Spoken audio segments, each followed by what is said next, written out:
Hello friends, মিঠুর পাকশালায় আপনাদের সবাইকে স্বাগত। আজ আমি কড়াইশুঁটির সাথে কিছু ওটস দিয়ে ভীষণই হেলদি ও ভীষণই টেস্টি একটা রেসিপি আপনাদের সাথে শেয়ার করছি। এই জন্য প্রথমে এখানে হাফ কাপ পরিমাণে কড়াইশুঁটি একটু পরিষ্কার করে ধুয়ে নিয়েছি ছাড়িয়ে। এরপর এই কড়াইশুঁটিটাকে একটা মিক্সির জারের মধ্যে নিয়ে নিলাম। এই সাথেই আমি কিছুটা জল দিয়ে দেবো, তারপর এটাকে পেস্ট করে নেব। কিন্তু তার আগে এখানে দুটো কাঁচা লঙ্কা ও দু টুকরো আদা দিয়ে দিলাম। এরপর এখানে পরিমাণ মতো জল দিয়ে এটাকে একটু মিহি করে পেস্ট করে নেব। তো দেখুন এটাকে এখন মিহি মতো পেস্ট তৈরি করে নিয়েছি। এরপর এই কড়াইশুঁটির পেস্টটাকে একটা পাত্রের মধ্যে নিয়ে নিলাম। এরপরে মিক্সির জারটা ধুয়ে আবারও কিছুটা জল দিয়ে দিলাম। এরপরে জলটা কড়াইশুঁটির সাথে খুব ভালো করে একটু মিশিয়ে নেব। তো এটাকে দেখুন খুব ভালো করে মিক্স করে নিয়েছি। তো কড়াইশুঁটির সাথে আমি এখানে মোট 1/4 কাপ পরিমাণে জল ব্যবহার করেছিলাম। তো এরপর এখানে দিয়ে দিচ্ছি মেজারিং কাপ মেপে 1 কাপ পরিমাণে এখানে ওটসটা নেওয়ার পর নিয়ে নিচ্ছি হাফ কাপ পরিমাণে এখানে সুজি। যতটা ওটস নিয়েছি তার অর্ধেকটা পরিমাণে সুজি নিয়েছি। এরপর এই ওটস ও সুজিটাকে এই কড়াইশুঁটির পেস্টের মধ্যে খুব ভালো করে মিশিয়ে নিচ্ছি। এটাকে কিছুক্ষণ এভাবে পেস্টের সাথে মিশিয়ে নেব। তারপর আবারও কিছুটা জল দিয়ে এটাকে খুব ভালো করে মিক্স করে নেব। যেহেতু ওটস এবং সুজি দুটোই খুব বেশি পরিমাণে জল টেনে নেয়, তাই এটাকে একটু ভালো করে মিশিয়ে নিতে হবে। তো এই জন্য এখানে আমি আবারও 1/4 কাপ পরিমাণে জল দিয়ে দিয়েছি। তারপর এটাকে খুব ভালো করে মিশিয়ে নিচ্ছি। এই ব্যাটারটা খুবই একটু ঘন ধরনের ব্যাটার করতে হবে, ব্যাটারটা একদমই পাতলা করলে চলবে না। তো দেখুন এরপর এটাকে ক্রমাগত নাড়াচাড়া করে খুব ভালো করে মিশিয়ে নিচ্ছি। তো এইভাবে মেশানো হয়ে গেলে এটাকে প্রায় 10 মিনিটের জন্য একটু রেস্টে রেখে দেবো ঢাকা দিয়ে। তো বন্ধুরা, আজকের রেসিপিটা ভীষণই হেলদি, ভীষণই টেস্টি একটা রেসিপিটা যদি ভালো লেগে থাকে তাহলে অবশ্যই বন্ধুদের সাথে একটু শেয়ার করে দেবেন এবং ভালো লাগলে একটা লাইক করতে ভুলবেন না। তো দেখুন এরপর এটাকে 10 মিনিট পর ঢাকাটা খুলে নিলাম। তো মিশ্রণটা দেখুন জলটা টেনে নিয়ে এখন অনেকটাই ঘন হয়ে গেছে। এটাকে এই জন্য আবারও খুব ভালো করে মিক্স করে নিচ্ছি সুজি ও ওটসটা, যাতে এই কড়াইশুঁটির পেস্টের সাথে খুব ভালোভাবে মিশে যায়। সেজন্য এটা ক্রমাগত নাড়াচাড়া করে খুব ভালো করে পেস্ট মতো তৈরি করে নিয়েছি। তো এরপর আবারও একটু এখানে জল দিয়ে দিলাম প্রায় 3 থেকে 4 চামচ মতো। যেহেতু ওটস ও সুজি অনেকটাই জল টেনে নিয়েছিল, সেজন্য আবারও কিছুটা জল দিয়ে এটাকে খুব ভালো করে মিক্স করে নিচ্ছি। এইভাবে অল্প অল্প করে জল দিয়ে এর একটা বেশ পুরো ঘনত্বের ব্যাটার রেডি করে নিতে হবে। তো ব্যাটারটা এখন একদমই রেডি। এরপর এখানে এখানে অর্ধেকটা ক্যাপসিকাম ছোটো টুকরো করে কেটে রেখেছিলাম, সেই অর্ধেকটা ক্যাপসিকাম দিয়ে দিয়েছি। ওই সাথে স্বাদ মতো লবণও দিয়ে দিয়েছি। ওই সাথে হাফ টিস্পুন পরিমাণে জিরে গুঁড়ো, হাফ টিস্পুন পরিমাণে ধনে গুঁড়ো এবং এখানে 2 চা চামচ পরিমাণে দিয়ে দিচ্ছি সাদা তিল। তিল দিলে টেস্টটা ভীষণই ভালো হবে এবং তিল আমাদের শরীরের পক্ষে ভীষণই উপকারী। তো এখানে সব কিছু দেওয়ার পরে আমি এই 1 চা চামচ পরিমাণে কসুরি মেথি দিয়ে মিশ্রণটাকে মেখে নিয়েছিলাম, কিন্তু সেটা এখানে ভিডিওটা স্কিপ হয়ে গেছে, সেজন্য এখানে কসুরি মেথির পরিমাণটা আমি আরেকবার হাতে দেখিয়ে দিলাম। তো কসুরি মেথির পরিবর্তে আপনারা এখানে কুচনো ধনেপাতার ব্যবহার করতে পারেন।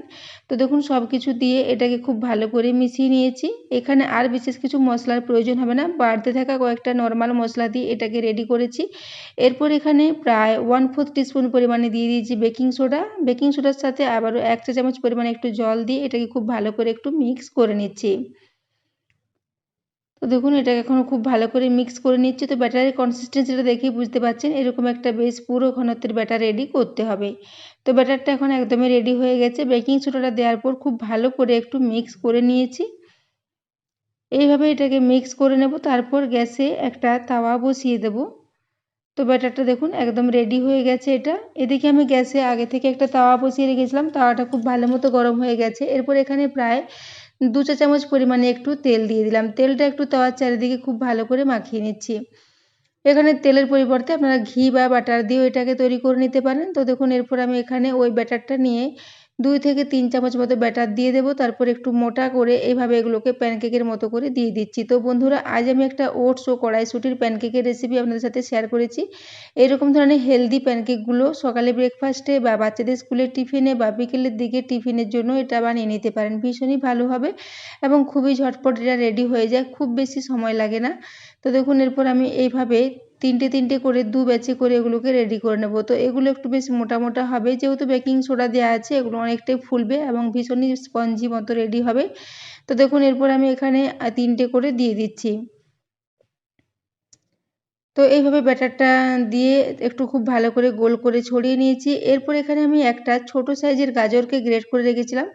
গাজরটা দিলে এর টেস্টটা একটু বেশ মিষ্টি মিষ্টি হবে, কারণ এখন গাজরটা ভীষণই মিষ্টি ছিল। তো শীতের গাজর এমনিতেই ভীষণই ভালো হয়, তো এই জন্য একটু গাজর দিয়ে এটাকে উপর থেকে দিয়ে দিচ্ছি। অল্প অল্প করে মাঝখান বরাবর একটু ছড়িয়ে নেব। তারপর এটাকে আবারও ঢাকা দিয়ে রান্না করে নেব প্রায় 2 থেকে 3 মিনিটের জন্য মিডিয়াম ফ্লেমে এটাকে ঢাকা দিয়ে দেবো, যাতে প্যানকেকগুলো খুব ভালো মতো রেডি হয়ে যায়।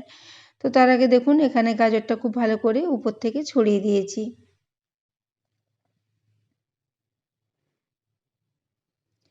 তো এরপর এটাকে ঢাকা দিয়ে প্রায় 3 মিনিটের জন্য মিডিয়াম ফ্লেমে রেখে দিয়েছিলাম। 3 মিনিট পরে ঢাকাটা খুলে নিচ্ছি। তো দেখুন ঢাকাটা এখন খুলে নিলাম। এখন খুব ভালো মতো নিচের দিকটা ভাজা হয়ে গেছে এবং উপরটা খুব ভালো মতো শুকিয়ে এসেছে। এরপর উপর থেকে আবারও 1 চা চামচ পরিমাণে তেল ছড়িয়ে দিলাম। তারপর এগুলোকে উল্টে নিচ্ছি। তো দেখুন কড়াইশুঁটি দেওয়ার জন্য এর কালারটা খুবই সুন্দর এসেছে। তো এরপর এগুলোকে উল্টে দেওয়ার পর অপর দিকটাও ঢাকা দিয়ে আবারও 1 থেকে 1.5 মিনিটের জন্য একটু রান্না করে নেব, তাহলে এগুলো খুব ভালো মতো রেডি হয়ে যাবে। তো বন্ধুরা আজকের এই রেসিপিটা ভীষণ হেলদি, ভীষণ টেস্টি মতো রেডি হয়েছিল। এটাকে আপনারা যে কোনো ধরনের চাটনির সাথে সার্ভ করতে পারেন, খেতে ভীষণই ভালো লাগবে। তো দেখুন আবারও 1.5 মিনিটের জন্য এটাকে ঢাকা দিয়ে দিয়েছিলাম, তারপর ঢাকাটা খুলে নিয়েছি। এরপর এগুলোকে আবারও উল্টে নিচ্ছি। এইভাবে গাজরটাকেও নিচের দিকটা একটু হালকা মতো ফ্রাই করে নিয়েছি এবং গাজরটা খুব ভালো মতো সেদ্ধ হয়ে এই প্যানকেকের সাথে একদম মিশে গেছে। তো দেখুন এরপর এগুলোকে উল্টে নিচ্ছি। উল্টে নেওয়ার পর এগুলোকে এরপর তাওয়া থেকে তুলে নেব। এগুলো খুব ভালো মতো রান্না হয়ে গেছে। তো দেখুন এর কালারটা খুবই সুন্দর এসেছে। এরপর এগুলোকে তুলে নিচ্ছি। তো বন্ধুরা আজকের এই রেসিপিটা যদি ভালো লেগে থাকে তাহলে অবশ্যই চ্যানেলটি সাবস্ক্রাইব করে আমার পাশে থাকবেন এবং পাশে থাকা বেল আইকনটি অবশ্যই প্রেস করে রাখবেন, তাহলে আমি যে কোনো নোটিফিকেশানে ছাড় না কেন তার সবার আগে আপনার কাছে পৌঁছে যাবে। তো দেখুন এরপর আমি দ্বিতীয় ব্যাচে আবারও 3টে দিয়ে দিচ্ছি। ওই জন্য আবারও 2 চা চামচ পরিমাণে তেল একটু তাওয়ায় ছড়িয়ে নিয়েছি। এরপরে 3টে করে প্যানকেক আবারও দিয়ে দিচ্ছি। এই একইভাবে 3টে করে আমি দুবারে এইগুলোকে রেডি করেছি। তো আমি এখানে যে পরিমাণে ব্যাটারটা রেডি করেছিলাম তা দিয়ে আমার মোট 6টা মতো প্যানকেক রেডি হয়েছিল। এগুলো অনেকটাই মোটা মোটা হয়, যেহেতু প্যানকেকগুলো অনেকটাই ফুলে যায় বেকিং সোডা দেওয়ার জন্য। তো এগুলো একটা কি দুটো খেলেই অনেকটাই পেট ভরে যায়। এগুলো বন্ধুরা খুব কম সময়ে একটা হেলদি ব্রেকফাস্ট রেসিপি রেডি হয়ে যায়। তো আজকে এই রেসিপিটা অবশ্যই বাড়িতে একবার ট্রাই করবেন এবং কেমন লেগেছে কমেন্টে জানাতে ভুলবেন না। তো দেখুন এরপর 2 ব্যাচে এগুলোকে ফ্রাই করে নিয়ে একটা প্লেটের মধ্যে নিয়ে নিচ্ছি। তো এগুলোকে আপনারা যে কোনো ধরনের চাটনিতে সাথে সার্ভ করতে পারেন, খেতে ভীষণই ভালো লাগবে। তো দেখুন এরপর আমি একটাকে আপনাদের এখানে ভেঙে দেখিয়ে দিচ্ছি, তাহলেই বুঝতে পারবেন এগুলো কতটা নরম ও জালিদার মতো রেডি হয়েছে। তো দেখুন এখানে আমি একটা থালাতে আবার এগুলোকে সাজিয়ে নিয়েছি। তো এরপর দেখুন উপর ও নিচ দুদিকটাই ভীষণ ভালো মতো ফ্রাই হয়ে গেছে। এরপর একটা ভেঙে দেখিয়ে দিচ্ছি। এগুলো ঠান্ডা হওয়ার পরও একদমই শক্ত হয়ে যাবে না, ভীষণই নরম থাকবে এবং গরম গরম সার্ভ করলে উপরটা থেকে থাকবে ভীষণই মুচমুচে। তো বন্ধুরা আজকের এই রেসিপিটা এতক্ষণ পর্যন্ত দেখার জন্য আপনাদের অশেষ ধন্যবাদ। আবারও চলে আসবেন নিত্য নতুন কোনো রেসিপি নিয়ে। ততক্ষণের জন্য সবাই সুস্থ থাকবেন, ভালো থাকবেন।